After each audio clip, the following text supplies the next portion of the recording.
Hi guys, welcome back to Laravel 8 tutorial, and in this video you are learning the CRUD operation in Laravel. So in this video we are going to write code for in our controller file to display the data, to insert the data, update and delete and all that. So in the last video I shown you from here that we just printed this function, we just printed this text and we can see the same into our browser, but this is not what we want actually. So what we will do, let's write few line of code snippet into our index file. First we will call the model here.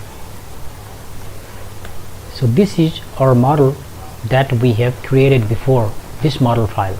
Okay, so we will call this model here, and then inside this we will write some line of code. Here we will write this line of code. So what is happening here actually, this is our model name. Okay, and what is happening here, this is querying from database and storing the result here. So we can say it is like, we can say it is more of like select star from products, limit 0 to 5. So it is more of like this. Okay, this acts like this, and ultimately the result is stored here. This result now will be passed to here in this function, in this blade file. Okay, first the database query is generated and then stored here, and the same product, same query, the result is passed through this function compact where to this blade file which we will just create, and this is the folder name actually.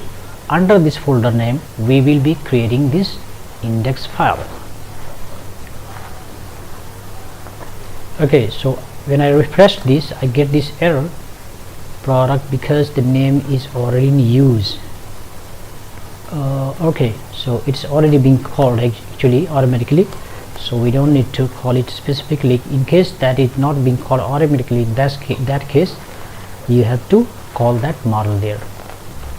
Okay, now it's saying that index does not exist, of course, because we have not created this index file. Okay, so for this what we will do, let's go to our resource folder. Okay, and then view, inside that we will create a folder called product. Once again product. Okay, so this is actually the folder name, this is actually the folder name.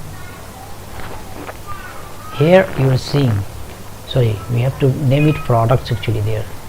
Okay, as we will, so this is folder name, and under this folder we will create this blade file. So I need to rename it and provides s also products. Inside this, just I'm copying this, or simply there is no need of actually copying that, but just paste it after copying. Okay, and rename it as index.blade.php.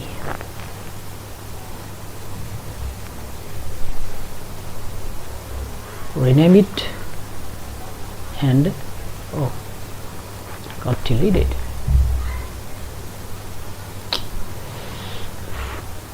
Just copy once again. Came back. Rename, we will rename it as index. Okay, so this is our index file. So each one here, welcome, just we are writing this one. Now if you want to see it, how does it look like, then refresh it and let's see. You can see now that blade file is being called here. Now what we will do, we will create a layout file. Okay, so let's create another file, and this is the complete code for layout dot blade dot php. What we are doing here, we are calling here bootstrap 4. Okay, and then container yield content, so content will be loading here. Now in all the other files we will be calling this layout, and this is the complete code which we will be writing here in index. I will explain you one by one that why we have written that code and how does it work. Okay, now let's go to this file and then refresh. Definitely you will get error. Okay, so this is our layout. So how does it work? Let's see here. First we are calling this master template. It's called master template, layout dot template dot php, this one, and or this index file, this one is being called here when we extend this into our layout, this one. So it is more of like include in PHP when you include. So similarly we are including this, and the whole content is loading into this content section. Now let me explain this more. Okay, this one actually, this message will be coming from when we will be adding new product, updating the product, deleting the product. So whatever message we will be putting into controller, this message will show up here. For the time being it is not required, but we will keep it for later use. So now here, okay, so here we have number, then product name, description and price, and action, and this is the loop we are running here. One thing we have not done, that we have to fill the data here in model. We need to just write this line of code, protected field label, then product name. These are the field name that we have specified into our product name, description, price. This one we are specifying here in the model section. That's it in this file, and I don't think that it's required anymore, so just I'm closing this file. Next, let's come back here in controller.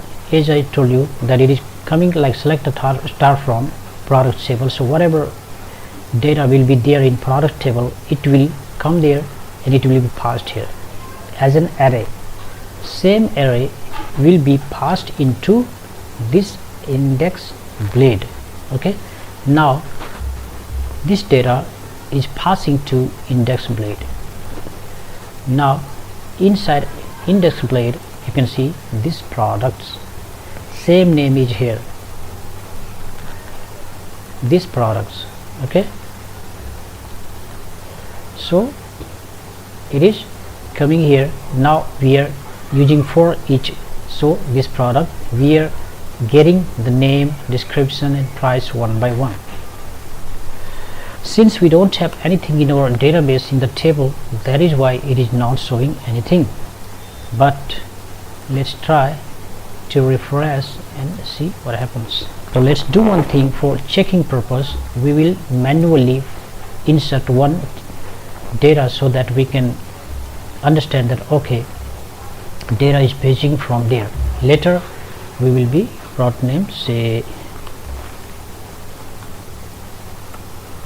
jeans, description blue jeans, and price 3000 rupees. Now go. So manually we have inserted one data here.